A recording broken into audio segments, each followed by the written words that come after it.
पश्चिम बंगाल के मुख्यमंत्री शुवेंदु अधिकारी मुख्यमंत्री बनने के बाद पहली बार दुर्गापुर पहुंचे, जहां उन्होंने प्रशासनिक बैठक करते हुए जिले के विकास कार्यों की समीक्षा की।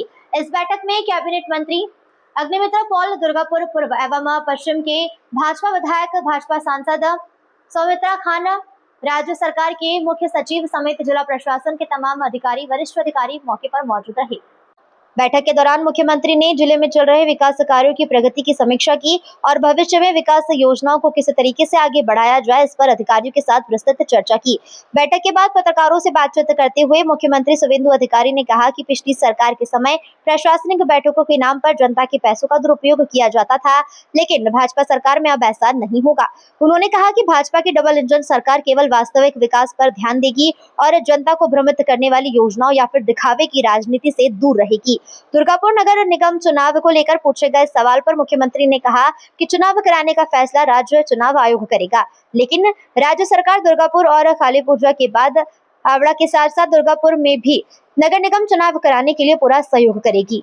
हर साल मानसून के दौरान दामोदर वैली कॉर्पोरेशन द्वारा पानी छोड़े जाने से बंगाल के कई इलाकों में बाढ़ की स्थिति उत्पन्न होने के मुद्दे पर मुख्यमंत्री ने कहा कि इस संबंध में डीवीसी अधिकारियों के साथ बैठक हो चुकी है।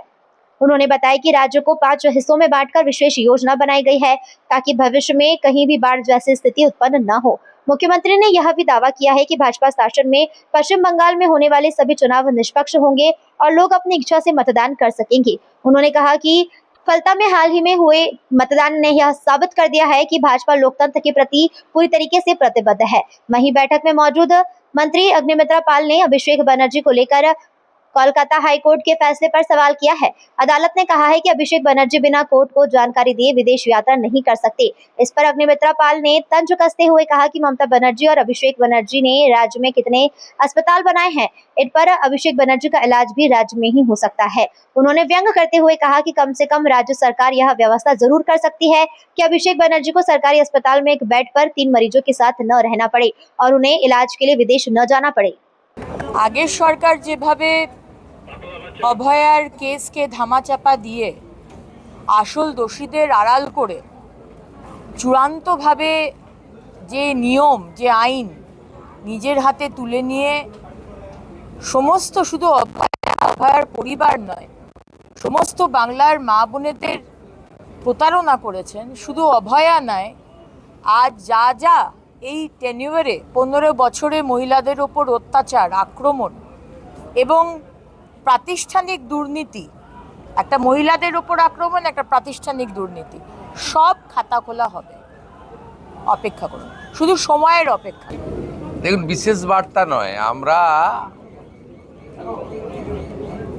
মূলত নবনির্বাচিত বিধায়কদের সঙ্গে প্রশাসনের সমন্বয়কে জোর দিয়েছি। আমরা জোর দিয়েছি উন্নয়নে এবং অধিকাংশ গ্রাম পঞ্চায়েত এবং পৌরসভার লোকেরা পালিয়ে গেছে, কেউ তাদের তাড়িয়েও দেয়নি। ওদের মধ্যে দুটো গ্লানি কাজ করছে, একটা হচ্ছে ছাপ্পা মেরে জিতেছে তো মানুষের ভোটে জেতেনি, আর দ্বিতীয় হচ্ছে আবাস যোজনা থেকে শুরু করে ঠিকাদারদের কাছ থেকে এত অগ্রিম নিয়ে রেখেছে, এই যে বিপর্যয়, রাজনৈতিক বিপর্যয়, টাকা ফেরত দিতে হবে, সেই জন্য পালিয়েছে ওরা। কিন্তু পঞ্চায়েত পুরসভা বন্ধ থাকার জন্য সাধারণ মানুষের অসুবিধা হচ্ছে।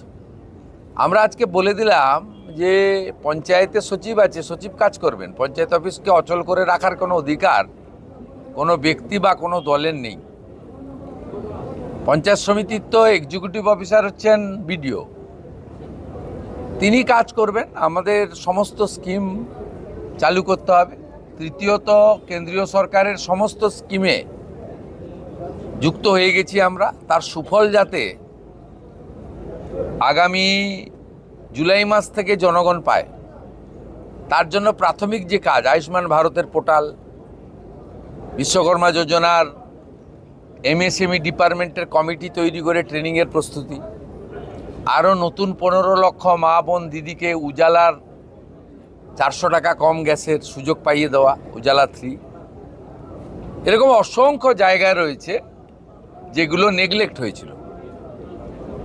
আর চতুর্থত, প্রি মনসুনের প্রস্তুতি যাতে ক্ষয়ক্ষতি হয়। পঞ্চম, সিন্ডিকেট, তোলাবাজি, কাটমানি বন্ধ হলো কিনা, সরকারি রাজস্ব আসছে না লিকেজ হয়ে যাচ্ছে। একটা শুধু বীরভূমের পাথরে 30 লাখ টাকা ডেলি রেভিনিউ থেকে 2 কোটি 30 লাখ হয়ে গেছে, এটা 5 কোটি যাবে। ওখানে রেভিনিউ লিকেজ ছিল ডেলি 5 কোটি, মাসে 150 কোটি, বছরে 1800 কোটি। কি টাইপের রেভিনিউ লিকেজ হয়েছে এটা একটা এক্সাম্পল। এটা সব জায়গায় আছে, পশ্চিম বর্ধমান, পূর্ব বর্ধমানে বালিতে তো ভয়ঙ্কর। সাথে সাথে এটাও আমরা বলে দিয়েছি প্রয়োজন হলে বালির রেট বেঁধে দিন, যাতে এই অবৈধ ঘাট বন্ধের সুযোগ নিয়ে সোনামুখীতে 8,000-এর বালি 16,000 বলছে, যাতে সাধারণ গরিব মানুষের কাছে বিজেপি সরকারের ভাবমূর্তি খারাপ হয়, এই চক্রও কাজ করছে। এটাও আমাদের এইসব বিষয়ে অগ্রাধিকারের ভিত্তিতে আমরা করেছি, এবং আধিকারিকরা যাতে মেসেজ পেয়ে যায় যে সরকার কি চাইছে, সেই জন্যই তড়িঘড়ি করে এই মিটিং, এইরকম মিটিং আরও কয়েকটা হবে, যাতে আমরা সম্পূর্ণ করে দিতে পারি গোটা রাজ্যকে। এবং আজকে আমরা এখানে এই জোনে মোট 57টা সিট রয়েছে। 50 জন বিজেপির এমএলএ, 50 জনই এসছেন, ইনক্লুডিং মাই মিনিস্টার্স কলিগ। 7 জন টিএমসির এমএলএকে আমরা ডেকেছিলাম। কালকে মুরারইর এমএলএ আমাকে মেসেজ করেছিল যে আমি আসবো, সম্ভবত আসেনি না, ঠিক আছে। তা আগে 5 বছর মমতা ব্যানার্জি আমাদের ডাকতেন না, বর্তমান বিজেপির মুখ্যমন্ত্রী ওনাদের ডেকেছেন। আগে বিজেপির এমপিদের ফোন ধরতো না বিডিওরা, ডিএম তো দূরের কথা, দিশার মিটিং হতো না। আমাদের 2 এমপিকে আমরা মঞ্চে বসিয়েছি, তাদেরকেও যুক্ত করেছি। যেখানে যেখানে বিজেপির এমপি আছে তাকেও যুক্ত করতে হবে।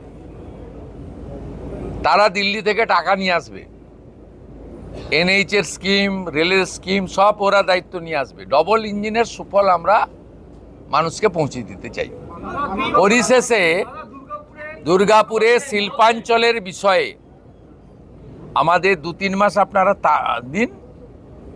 এখানে লক্ষণ ঘোড়াই, চন্দ্রশেখর ব্যানার্জি, আমাদের পার্থ ঘোষ, বিজন মুখার্জি, অগ্নিমিত্রা পাল, কৃষ্ণেন্দু মুখার্জি, ডক্টর অজয় পোদ্দার, জিতেন তিওয়ারি, আমাদের সবাই বলেছেন যে একদম আসানসোল, চিত্তরঞ্জন, অন্ডাল থেকে দুর্গাপুর পর্যন্ত এটাকে প্রায় খরা করে দিয়েছে।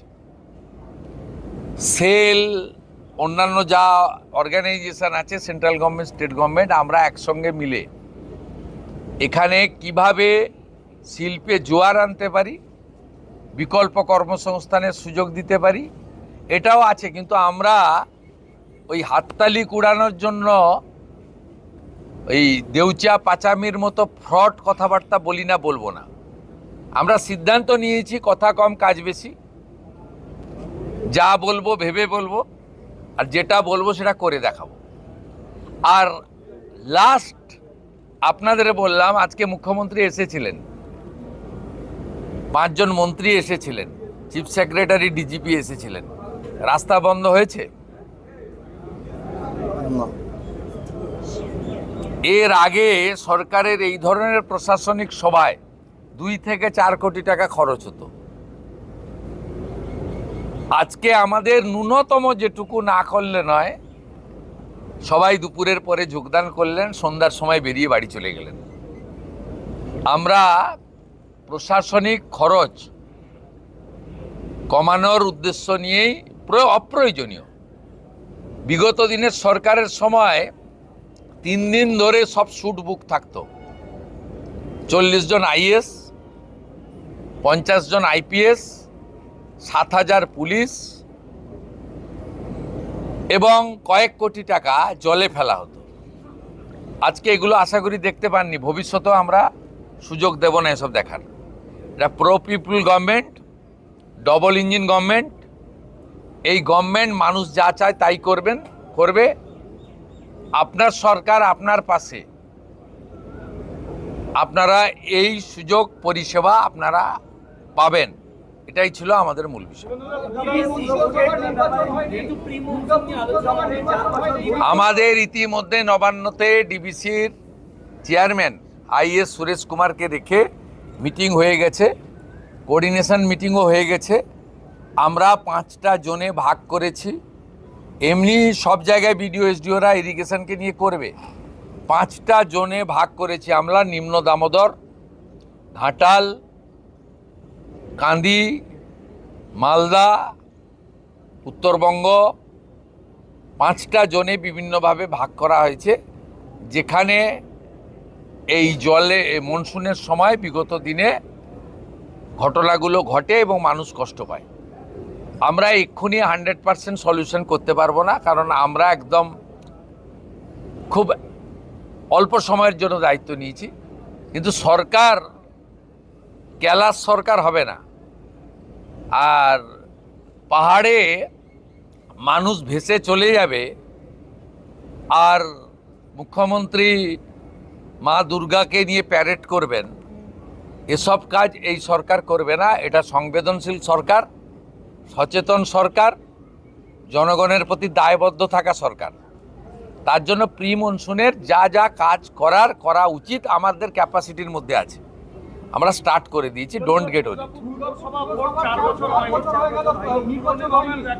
আমার এভাবে বলা উচিত নয় ভোট কখন হবে,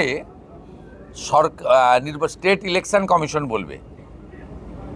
আমরা শুধু বিশ্বাস করি, হাওড়াতেও যেটা আমি দুপুরের আগে বলে এসেছি, যত দ্রুত সম্ভব নির্বাচিত বোর্ডের হাতে ক্ষমতা হস্তান্তর আমরা চাই।